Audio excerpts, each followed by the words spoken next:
I woke up to an empty driveway. My car gone. No theft, no break-in. Just vanished. And the man responsible, sitting in my kitchen, sipping coffee like nothing had happened. "Oh, that?" he said casually, not even looking up. "I sold it. We needed the money." "We?" I felt my breath hitch, my stomach drop.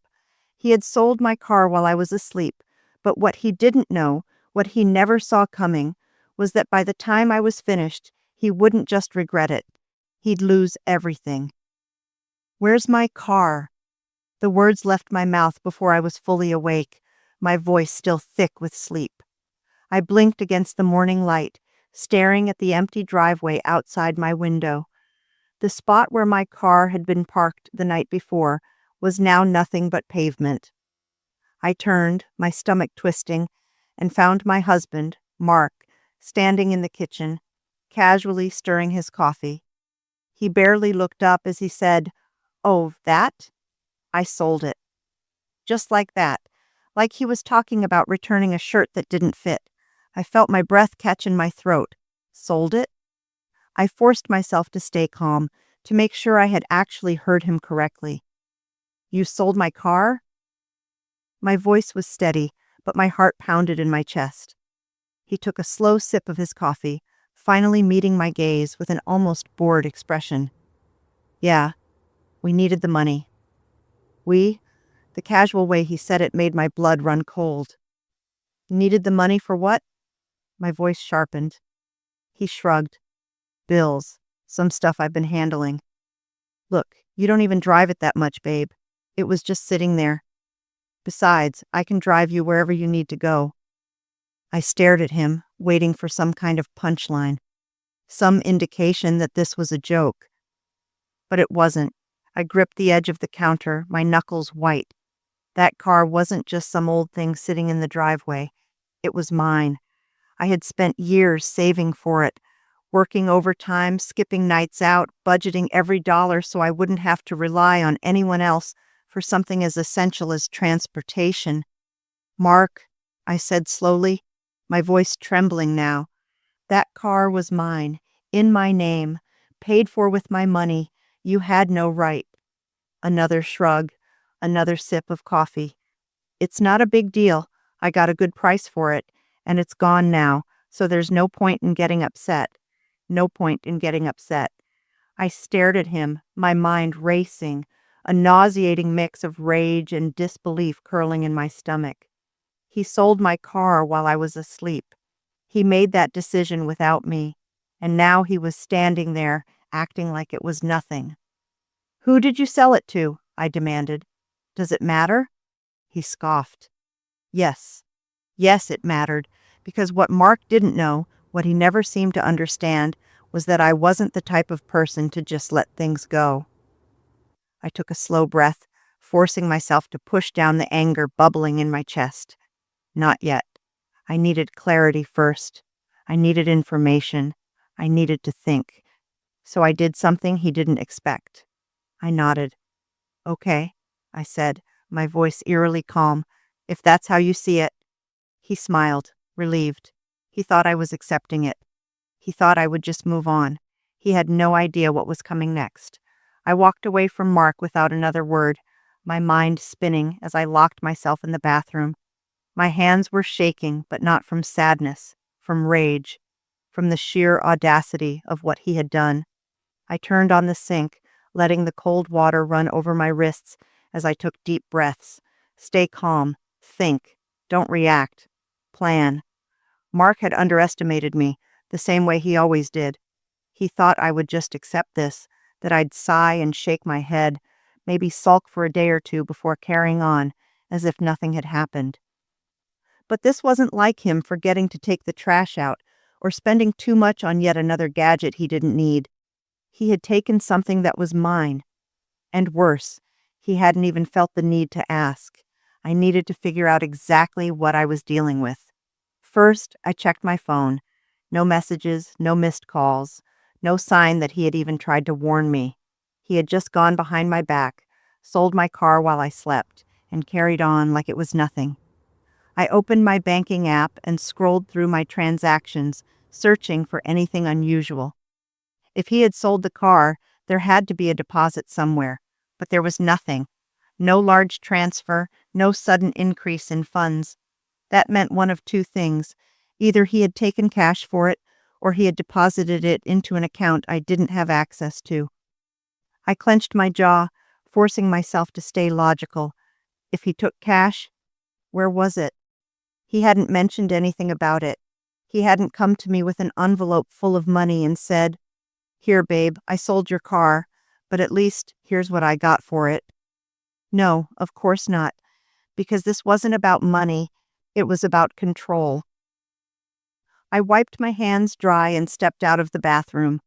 Mark was sitting on the couch, scrolling through his phone, as if nothing had happened. I studied him.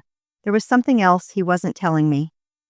"So," I said lightly, forcing my voice into something neutral, "how much did you get for it?" He didn't even look up. Enough. Enough. I bit my tongue. He was being vague on purpose. "Where's the money?" This time he hesitated, just for a second. That was all I needed. "It's handled," he said finally. "Don't worry about it. Don't worry about it." He really thought I was that stupid. I smiled, just a small one, a knowing one, because at that moment, I realized something very important. Mark had no idea what he had just done. He thought he had made a clean move, thought he had pulled one over on me. But what he didn't know was that I had just started playing the game, and I had every intention of winning.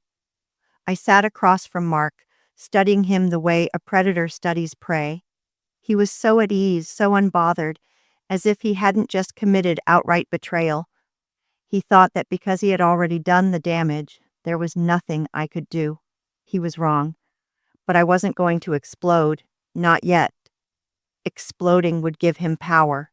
Exploding would make him feel justified, like I was the irrational one, the emotional wife who overreacted to what he saw as a practical decision.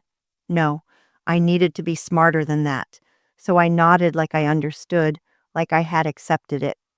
"Okay," I said again, keeping my tone light. Mark glanced up, as if he was waiting for me to keep fighting, to challenge him. When I didn't, he smirked. "See? It's not the end of the world. We'll be fine." I almost laughed at the arrogance of it. We? There was no we in this situation. He had done this to me. I got up from the couch, moving to the kitchen as if I was simply going about my day. But inside, my mind was moving fast. Where was the money? Where did my car go? And most importantly, how do I get it back? The first thing I needed was information. I grabbed my phone and started searching for car listings in our area. If he had sold it locally, there was a chance it was still available for sale, either by a dealership or a private buyer. My fingers moved quickly, scrolling through endless ads, my heart pounding as I checked every detail. And then I found it. My car. Listed just 3 hours ago. The post had new pictures, but it was unmistakable. The same scratch on the back bumper, the same leather seats I had painstakingly saved for. It was mine, and whoever had posted the ad was selling it for way more than Mark could have possibly gotten for it. I clenched my jaw, my grip tightening around my phone. So he hadn't just sold it. He had undersold it. Why? Because he was desperate? Because he owed someone money? Or was he just that reckless? It didn't matter. What mattered was that I had a lead. I clicked on the seller's profile. A dealership. That was good news. A private buyer would have made things complicated, but a dealership. They ran on paperwork. There would be a trail. I glanced over at Mark. He was still on his phone, completely unaware that I had just found my car. I forced myself to stay calm, my heartbeat thrumming like a war drum in my chest. He thought he had won. He thought I was just going to accept this. He had no idea I had just made my first move. I stared at the dealership listing, my pulse pounding. My car was right there, sitting on their lot, and they were selling it for thousands more than Mark could have possibly gotten for it. That meant one of two things. Either he was desperate and took a lowball offer, or he had lied about how much he actually sold it for. I glanced over at him, still lounging on the couch, scrolling through his phone like he hadn't just committed the ultimate betrayal. He wasn't acting like someone who had just come into a lot of money. There was no excitement, no sudden generosity.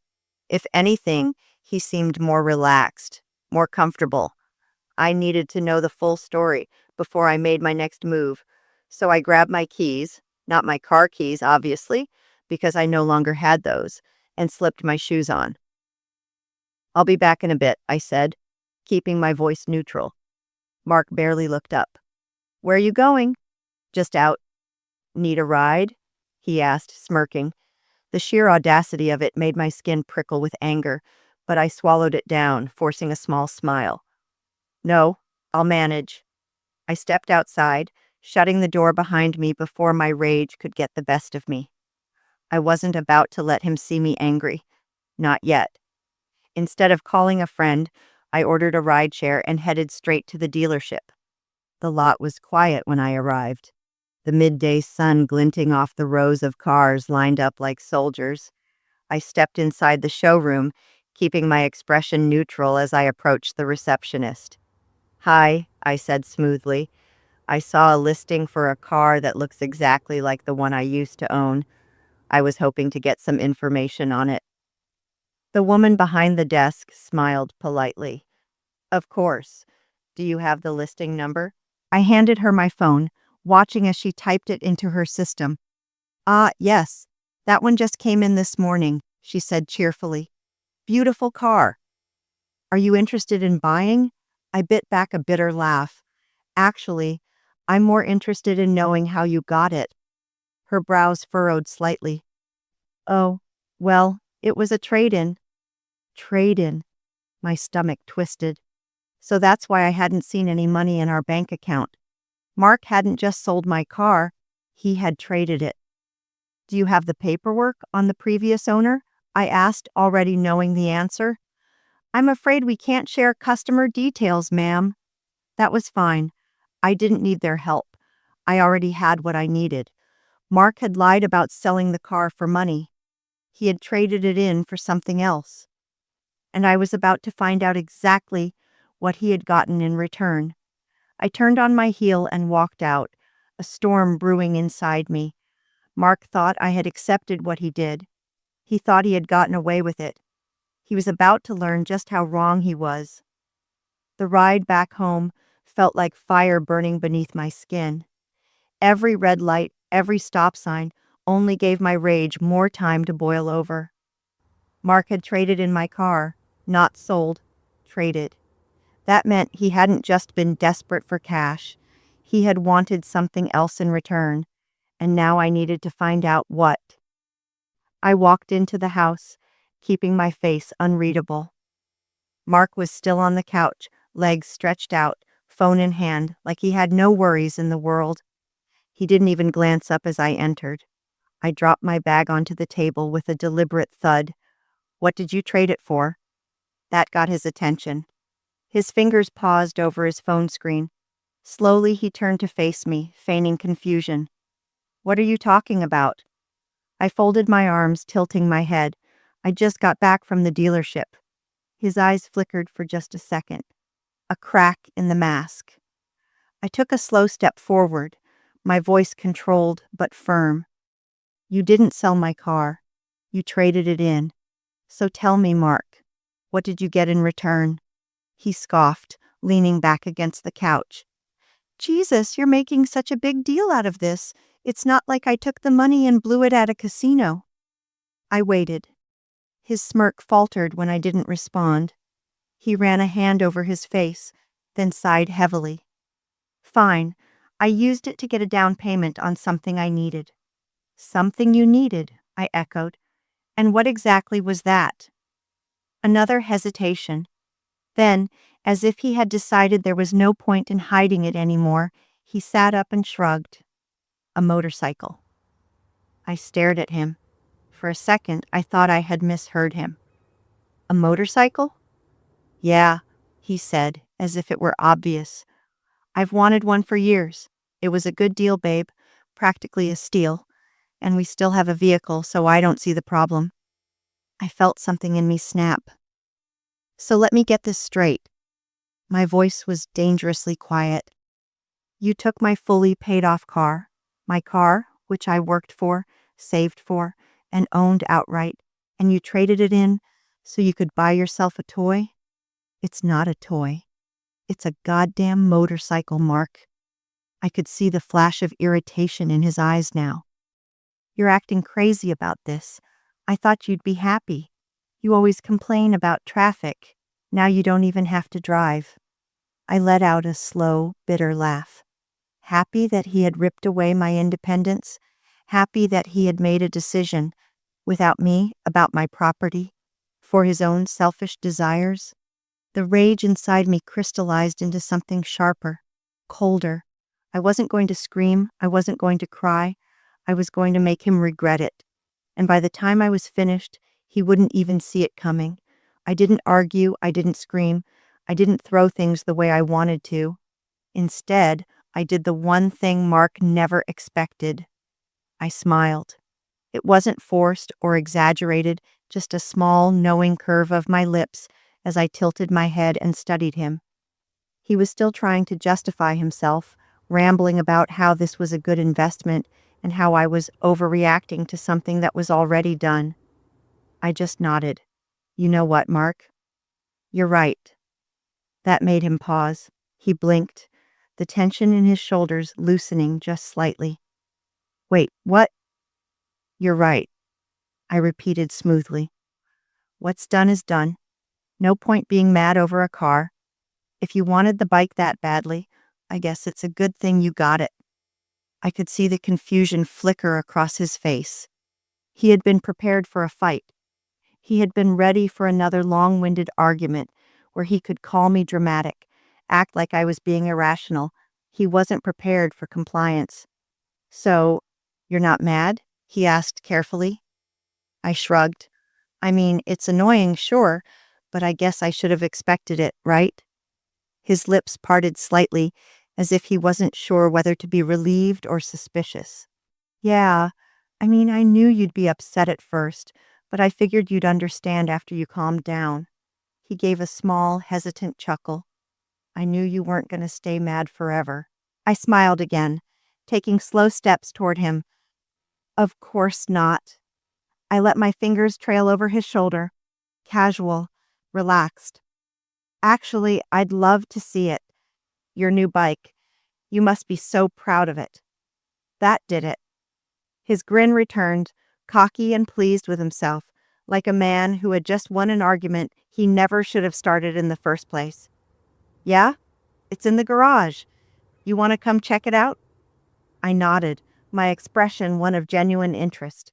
And as I followed him toward the garage, watching his excitement as he showed off his newest prize, I thought to myself, you have no idea, Mark. No idea what's coming. Mark led me into the garage like a kid showing off his favorite toy, beaming as he flicked on the light.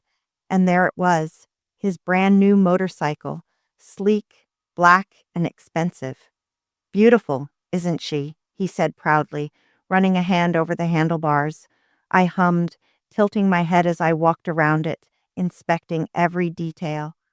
It does look nice. My voice was smooth, unreadable. Must have cost a fortune.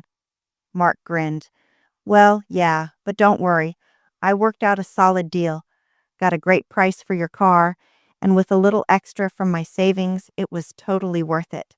Ah, there it was. The confirmation I needed.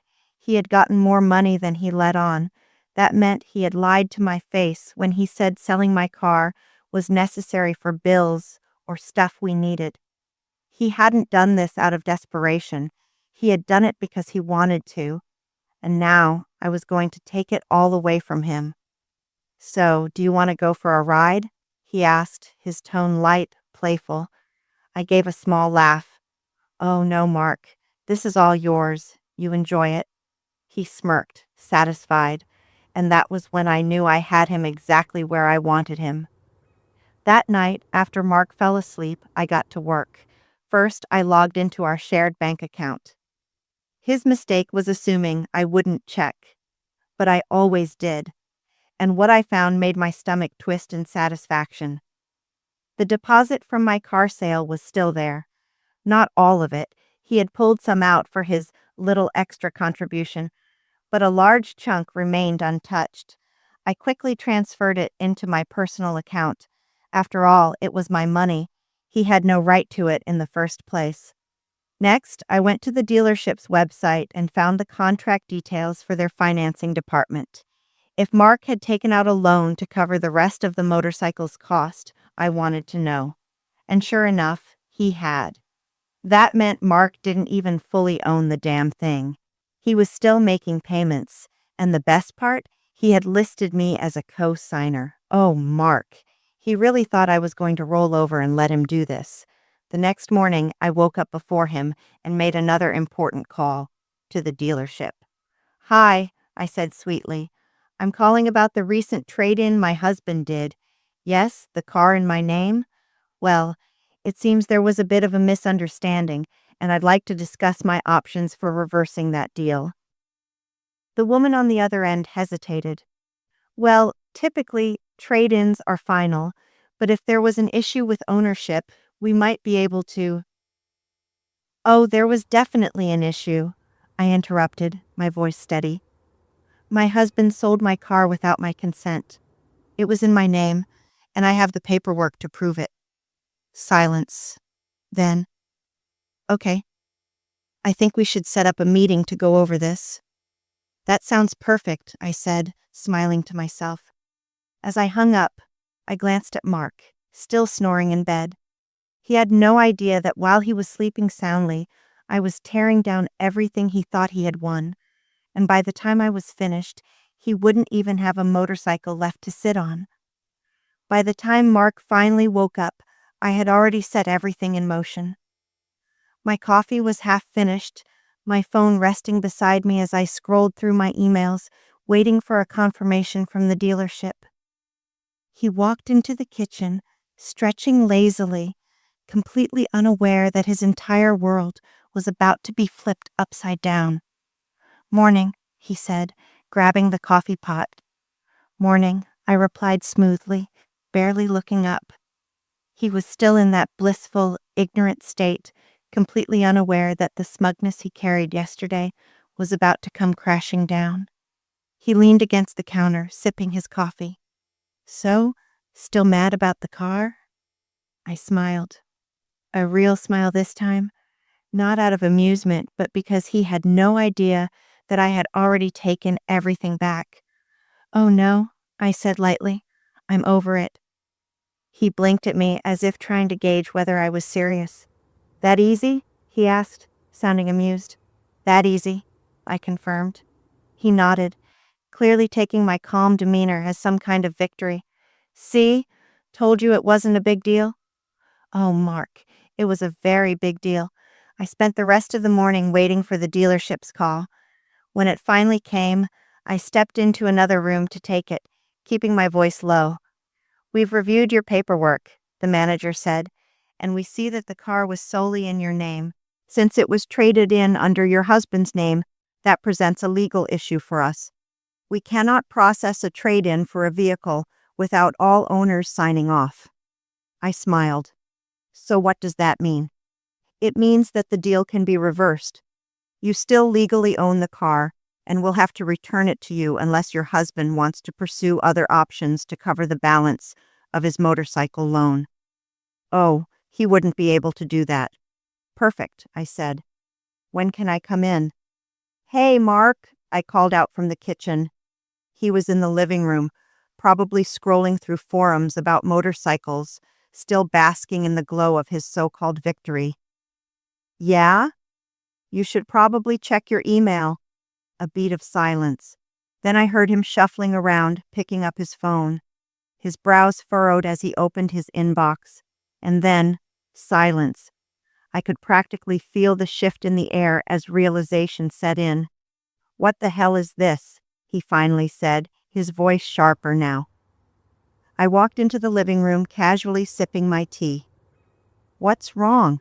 I asked, feigning innocence. He turned to me, holding up his phone. "The dealership just sent me a notice saying the trade-in is being reversed." "What did you do?" I tilted my head.